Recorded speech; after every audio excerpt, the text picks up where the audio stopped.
Ladies and gentlemen, welcome to the first episode of Visioncon Spotlight, your in-depth look at the nerds you love. I'm your host, Zach Wilson, but you didn't come here to see me today. You came to see the man of the hour. He's a renowned Zach Wilson cosplayer. There you go. He's a renowned cosplayer, entertainer, and minister of mayhem himself. Ladies and gentlemen, please help me welcome the one, the only, Eddie Ray Warren. Eddie, how you doing today? I'm doing great, man. Thank you for that. It's the most I've ever heard anybody describe me. So that's, warms Eddie, my heart, dude. Eddie, you are far too humble. But for those of you who don't know, I've known you for years, Eddie, but many of the folks at home don't know about you. So the first question I wanted to ask you, Eddie, is how'd you get into the business? You know, you're, like I said, renowned cosplayer and entertainer, but since day one, was that the plan? Did you know that you would be one of the most renowned Joker cosplayers out there? Or, was that just something you decided later in life? Man, I used to live in southern Arizona, and it was a very small town out in the middle of the desert. And I had one of those DVD VCR combos and a lot of movies. Like, if you look behind me, man, it's stayed with me. Like, I'm a big movie guy. And so sadly, that's all I had. Like, I had friends, but I was kind of into things that my friends weren't into. Like, I love horror movies, and a lot of them didn't get that. And I loved horror movies at a younger age as well. And my dad loved Jack Nicholson, so I watched a lot of Nicholson movies, and like Batman, because I was younger, was the one that stuck with me. But Ghostbusters forever. Like Ghostbusters, I remember dressing up 6 years old, and nobody got it then, because whenever I was 6, Ghostbusters was already like it had already passed. It had already moved on. Like, other people were dressing as Power Rangers and everything else, and I had the khaki work outfit with the homemade patches, and people were just like, what are you doing? And that's Halloween. Like, that's all I had was Halloween. So all year long I'd be thinking of, oh man, Halloween, what's it gonna be? Because in this small town, like, and at that time I had never heard of conventions. I never knew that they existed. Like, we had no internet back then. Kids, we had no internet back then. There was no Google. You can't just look this stuff up on the interwebs. And it was a totally different time. I used to make homemade Freddy gloves, and the friend that did like horror movies, we used to run around, and it was like our version of tag, but just with plastic knives on our fingers. The picnic knives we just put tape around. Yeah. So that's as close to like cosplay as I got as a kid. And actually, it wasn't until I got older that my brother and I used to make just goofball videos, and he'd be like, well, we need this kind of outfit for this video. And we would, like, that's when we were like, well, we need to get the real Ghostbuster stuff. And we would, make our cardboard backpacks and, just as good as we could. And that's all we did. And finally, because that was, he moved to West Plains, Missouri. And that's how I got out here. He moved out here, and then I was just like, well, there's nobody else that has the chemistry I do. Sure. As far as my friends didn't like as much stuff as me and my brother did. And that's, to this day, like, there's stuff that me and my brother could say that everybody would be like, well, what? Sure. But that's just the connection we've got. But with the Ghostbuster stuff and the videos, other people saw the videos and was like, hey, my friend has got like the same kind of gear. We're like, get out of town. Like, other people do this too. And it became a really cool thing. And coincidentally, the first thing we did was Visioncon. And we found out that there was some guys here in town that had Ghostbuster stuff, and we started messaging each other back and forth. And first we did a parade, and this was 2009. We did a parade together, and it's like, hey, Visioncon's coming up. We should have a table. And so we had a table with like paper signs at that time. And then I think at that time it was like Ghostbusters of the Ozarks with like marker, like put on the table. But that's when it hit me. That's whenever I was just like, oh, hey, there's a whole building full of people that love the same thing, and it it's a feeling that just charges you. And that's every convention. It doesn't matter if it's big or small. Like every convention I've been to, like just people passionate about the stuff that I grew up with, that I never knew that back then that other people would be just as passionate about. And it's a really good feeling, man. Like it it's why we still live in Springfield, Missouri as well, because we tried, me and my wife, after we got married and had our firstborn, we tried going back to Arizona, and because all of our family's there. Her family was there at that time, and my family is still there, and so it made sense. Sure. But then as soon as we got back, we did a small salsa fest. Okay, and it's not like salsa fest. It was, chips and salsa, like who had the hottest salsa. And for me, it's just like, well, we'll make a Ghostbuster group here, and we'll go to salsa fest. And I remember passing out marshmallows at that salsa fest, and people they gave us the dirtiest looks, like, what are you doing here? And it was shortly after that we actually pulled out a map of the United States, and we're like, we need to be somewhere closer to Springfield. And eventually it just got to where we were just like, okay, we're going back. We're going back to Springfield, because this is actually almost the dead center of all of the awesome conventions in the United States. Like, you are almost as equal driving to Florida or New York as you are to California, and like Texas. If you've got 9 hours to kill, you've got a Texas convention you could attend. Like when you're in Southern Arizona, you've got Phoenix convention, stuff on the LA side, but everything else is it's too far for you. Like right now, it's a 21-hour drive to where I used to live. So yeah, it's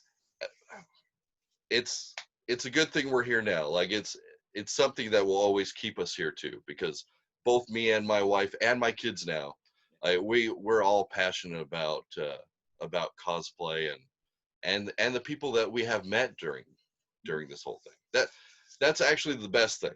If I'm going to tell you one thing right now, is that if you're in a place where you're growing up and you feel like nobody understands you, and you've got that geeky kind of culture in you, like, and it doesn't matter what kind of geeky culture, like, because any convention you go to, it has it all, or at least you'll find somebody that's got that same kind of connection. Just talk around, because like we have made so many lifelong friends, just going to local conventions.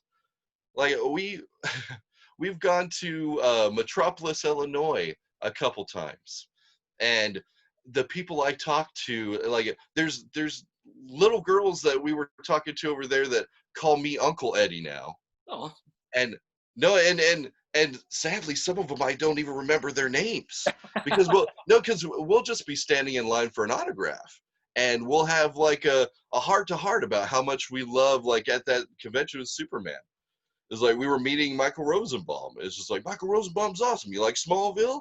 Blah blah blah. Like it's just awesome how many people that I have made really good friends with, and like some of them I consider family. All the Ghostbusters here in town, they love my kids as much as they love their own, and like I have it really, really well. I never would have thought that I've been as blessed as I have been, and I've got conventions, I think, to thank for that. A lot of, at least in the area, and I'd say lately, conventions have ascertained and have led to a lot of success for people, whether they're just starting out with cosplay or entertainment, or have been seasoned veterans. And you kind of mentioned something that I do want to explore a little bit more, which is your Ghostbusters group. Now, for those of you watching, it's Ghostbusters of the Ozarks. And I've seen your guys' stuff. It is legitimate. Like, if you had showed it to me and said, this was from the actual movies, I would totally believe you. So how do you make this stuff, or kind of just acquire this stuff? And I do also want to know the story, and I'm sure the folks watching at home also want to know the story of how you guys recruited an actual Echo One lookalike. Yeah, it's Ecto One Ecto. for all the nerds. It's fine. Echo, Echo the Dolphin.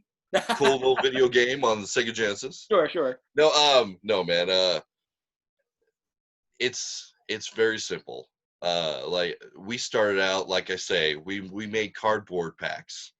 Like we've got guys in our group that have made stuff out of wood and aluminum and fiberglass. Like there's it's all over the place, and it's basically whatever you could find. And I know that any cosplayer out there, that's how you start. Like you're basically just, you're so passionate about it, you're looking around your house, you're like, what do I already have? And I remember we were going to me and my wife, when we went to Arizona, and we're like, we're gonna live here, you know. There was an Arizona Renaissance Festival, and it's the only one I've been to. I'm looking for another one, but my brothers-in-law, they wanted to be like medieval Ghostbusters. And I remember just like opening up my mother's storage unit, like her storage shed, and I found everything for those medieval backpacks I had to make in that storage shed. It was like, here's an old lamppost lamp, like that didn't work anymore, and like so I would stick that to it, and like I would spray paint like a Gatorade bottle on one side, and grab like old wiring from a vacuum cleaner that didn't work, and stuff like that. Like that's basically how we all started the Ghostbuster group here as well. Like uh, wooden things, like everything I had was like cardboard, and I went to the local Home Depot, and I would have pictures of reference or my phone out, and I'd be like, that kind of looks like that, like that kind of looks like that one. And that's how we started. The Ecto One, we just acquired a couple years ago, 2.5 years ago now, and we were just, me and my family were just driving along in Willard, and there was this white wagon on the side of the road, and our kids are surrounded by Ghostbuster stuff all the time. So we're driving along. I didn't even notice it at first. And one of my kids was just like, that looks like the Ghostbuster car. And so that made me, of course, go like, wait, what now? And so I turn around, and it's for sale. And we got it at a steal, because the couple that owned it before like had only driven it to bingo back and forth for about 20 years. And they were really trying to get rid of it, and then we got really lucky, and it has like red plush interior and stuff like that. So like I was drooling at the mouth at that time. But what's cool is that my brother-in-law is a really good car guy, and he still to this day, like he will try to find something wrong with it, and he'll try to vamp it up a little bit. And we've all put our little bits and pieces into the car. But it's really cool. Like we were just at a car show this weekend, the Perfect Tint car show. It was on Sunshine, and we got top 50, and it. And I always tell my brother to put his name on it, because he's put so much work into the car. I'm like, no, put your name on it, because you've done so much. His name is Aaron Griffin. He deserves props. He does an awesome Jason Voorhees as well. If you've ever been to Visioncon and you've seen a Jason Voorhees, it's him. Big guy. Very intimidating. Yeah. He came home, because I couldn't last. I got so burnt and so tired. I was just like, man, I'm out. And he came back, and he had this small trophy. It said like top 50 on it. It made him so proud for that car. And it's just gonna keep fueling his fire, though, which it makes me happy, because I just kind of tell him, like, just do whatever. Like the car is here, man. Just do whatever. He's wanting to put white walls on it next, I think. But so that's how we got the car. Well, and you did say something that I actually kind of want to rewind back to, and that, kind of growing up, Ghostbusters is out, lasts for a while, but then people kind of move on to dress up like Power Rangers or stuff like that. Cosplay maybe at around that time wasn't exactly to the level of relevancy as it is today, which is a monumental difference to today's standards where cosplay is everywhere. So I'm curious to ask, what is your opinion on how cosplay has provided these franchises, be they old or new, increased relevancy and kind of the lifetime that, they're important to people, because like Ghostbusters now, even though the newest movie kind of got pushed back due to, the climate of our society today, Well, you had to mention that. I'm out. I know. But it's a massively popular franchise now, and I'm curious to ask, how much of that do you think comes from cosplay? A little bit, and I think all of the groups, because like when I started, it was me and my brother in West Plains, Missouri, still a small town, meeting people in Springfield, getting together with those Springfield people and being like, hey, we should have a group where we do charity stuff. And we thought at the time, it was like, oh, we're unique. Like, we're a unique band of Ghostbusters. This is awesome. And we got along well and everything else. Now, at this particular moment, there is a Ghostbuster group in every state in the United States. Missouri alone now has 3 or 4 Ghostbuster groups now. Oh. Yeah, there's 2 in St. Louis, there's 1 in Kansas City, and then 1 here in Springfield. So, yeah, it's crazy. There's a couple in Arkansas. There's like, and yeah, most states now have more than 1 group. So if you think about it, all of those groups are getting together and going to all these conventions, or going to events, going to birthday parties, going to, it keeps it in people's minds a little bit more than let's say back in the day. Sure. And yeah, the company a couple years ago, when they released the 2016 Ghostbusters, they actually sent out a message to all of the groups. Like Sony Pictures contacted all the groups and said, hey, let us know if you're a legit group. We will send you a certificate from Ghost Corps. They call themselves Ghost Corps. Like they're wanting to make so many movies that they're just like, okay, we have our own production company now. Yeah. But it's cool because Dan Aykroyd is part of that production company. So I'm not gonna shy away from that. But it was cool because we just sent in our name and we got back a certificate that said Ghostbusters Ozarks official group, and Ivan Reitman, the guy who directed the original Ghostbusters and Ghostbusters 2, he signed it. And so we've got that to display at the table, and it's cool because they acknowledged at that time, is like, we've got all of these people dressing up like the 501st. Like when Star Wars wants to do something, they call upon those guys. It's like, hey, we've got an event, go over there. Like now Sony Pictures has basically got like anybody they want to, and all of these groups, we're all just willing to do it for nothing. So, and they do know that. They know that we're excited to, and it's really awesome for us, but it's incredibly awesome for them too, because they could just be like, well, send some Ghostbusters this way, and it could be anywhere in the country. Sure. So. Well, speaking of flagship intellectual properties, I would be remiss if we didn't talk about a character in particular that you do that many people around the area, and I would even argue around the world, would recognize you from, and that is Jack Nicholson's Joker. Now, before we go into it, I'm going to tell a quick story, guys, and my first interaction with you and how I first met you as Jack Nicholson's Joker, because you did a promo event for Visioncon at a car store called Metagames, during a tournament that I was actually partaking in for Magic the Gathering. So I go there, and I see you, and I don't know you yet, but my first thought that dawns on me is, why is Jack Nicholson here as Joker? Wow. If I'm lying, I'm dying, Eddie. You're lying. No, I never lie.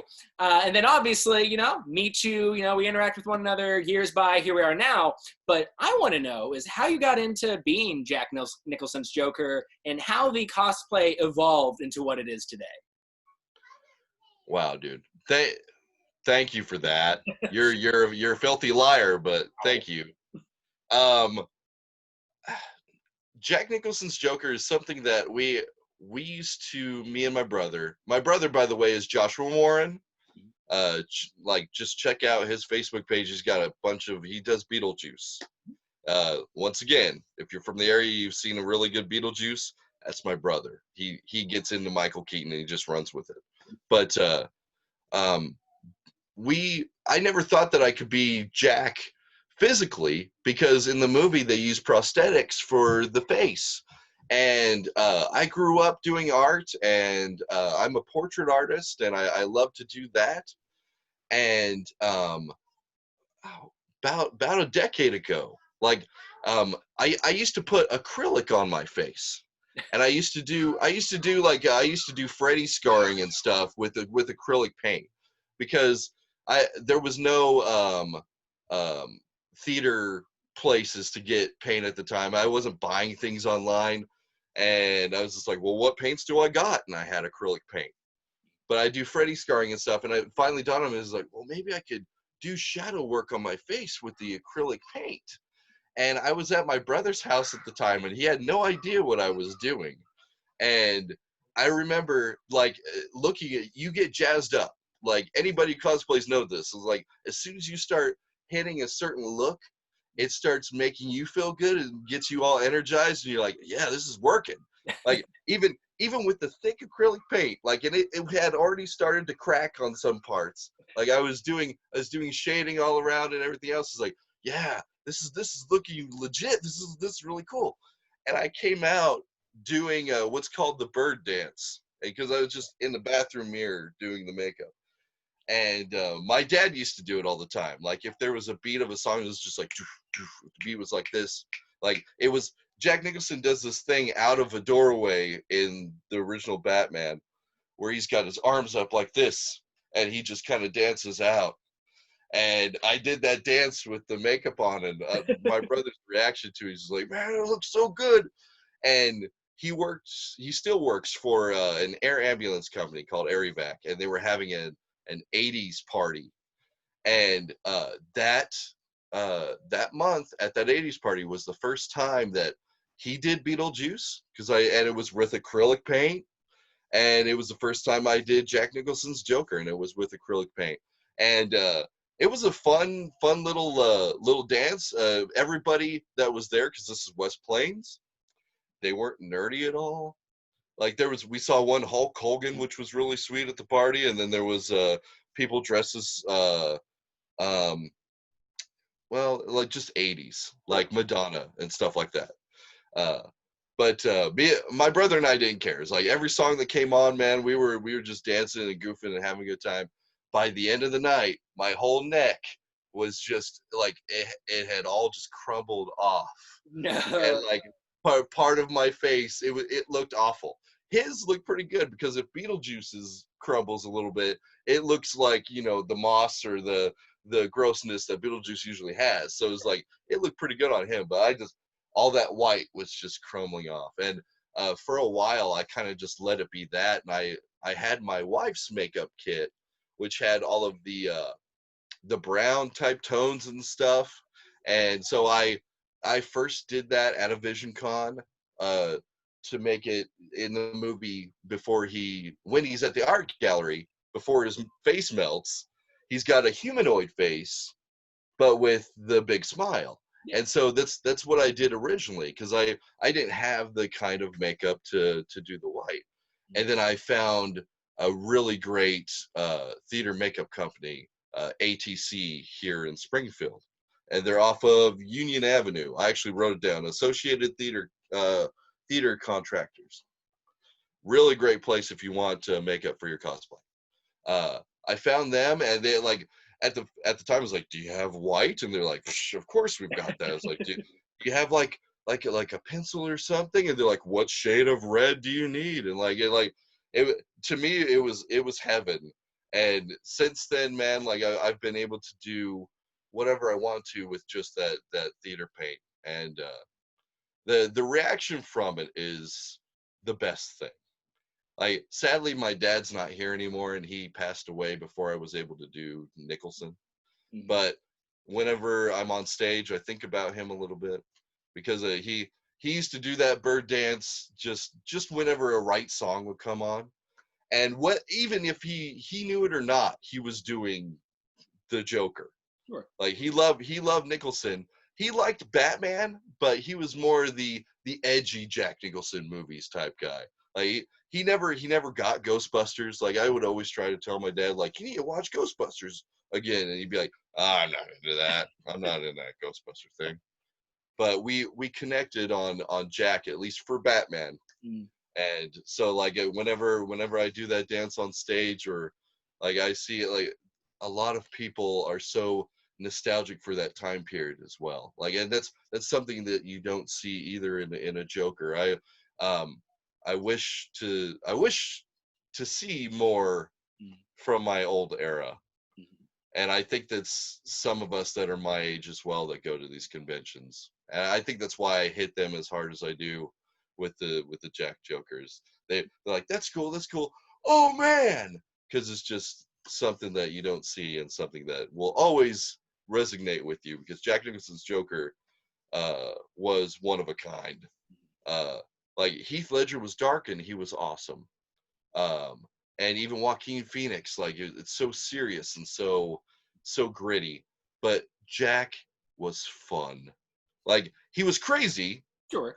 definitely, but he switched from being this mob type guy, casual, to still being casual but nuts. And that's what I love about his character, man, is he's off the wall as much as he can be. And I think Jack Nicholson has even said like he wishes he can do that role again because it was just so much fun.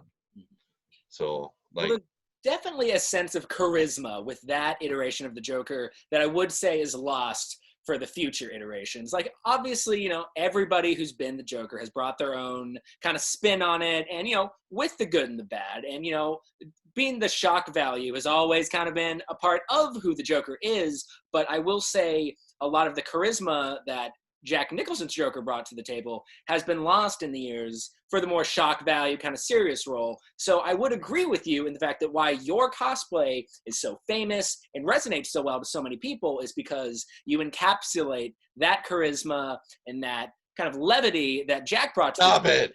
while also being as sinister and conniving as the Joker is known for.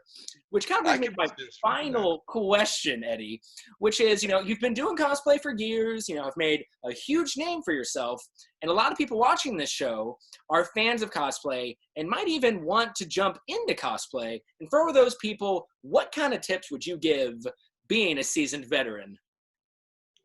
Don't be shy.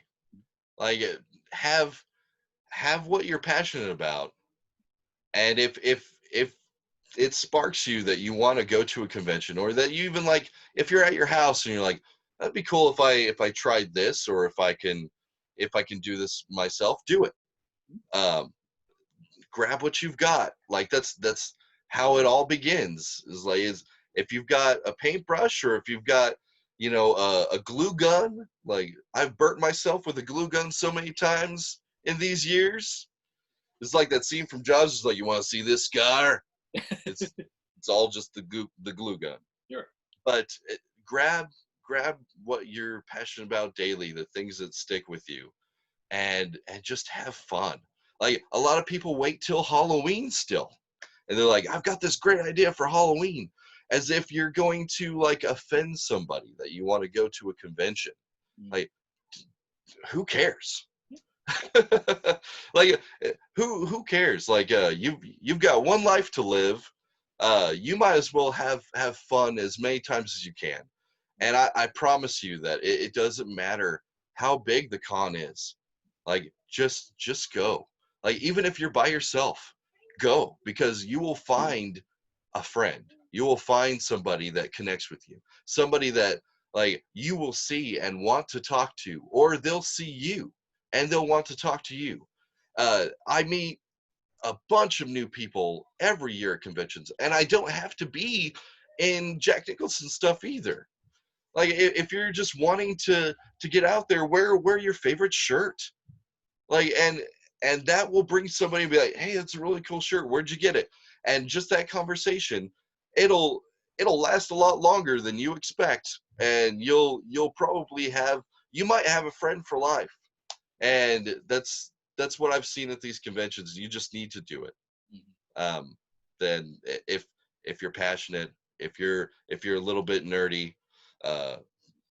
just dive in, and you won't regret it. And from this day forward, man, if I'm, if I reach 80 years old, I will be at a convention, and I will still be making new friends. I know I will. Well, one last question before we wrap things up, Eddie. If the people watching at home want to see more of Eddie Ray Warren, how can they do so? Well, go to a local convention for the first thing, because I'll probably be there. Sure. But look up Ghostbusters of the Ozarks on Facebook, and look at all the cool things that we do for the community. These guys in the Ghostbuster group are so nice and so welcoming to everybody. Like, I love all these guys. Check out Jack Joker Cosplay on Facebook as well. Check out all the different kinds of Jokers that I do. I try to vary it a little bit, but it's a lot of fun. If you're wanting to see a goofy video or something on YouTube, just look up Eddie Warren. And if you see a slimed name tag that says Warren on it, that's my channel. And it's usually just like a movie tribute thing, because as you can see, I love movies. So you might look at it and be like, man, this guy really into movies. But I do make a goofy video with my daughters every now and again. So check those out as well. And ladies and gentlemen, for those of you who are watching this show and want to see the links, they're going to be in the description below, guys. But ladies and gentlemen, this has been episode 1 of Visioncon Spotlight. Now, before we sign off, Eddie, any final thoughts? In the words of Bill and Ted, since the movie's coming out soon, be excellent to each other. And party on, dudes. Couldn't say it better myself, Eddie. Ladies and gentlemen, this has been episode 1 of Visioncon Spotlight. We'll see you guys next time. But until next time, I'm your host, Zach Wilson, but much more importantly, this has been my special guest, Eddie Warren. You guys stay safe out there, and always remember, guys, life's better when you've got friends to share it with.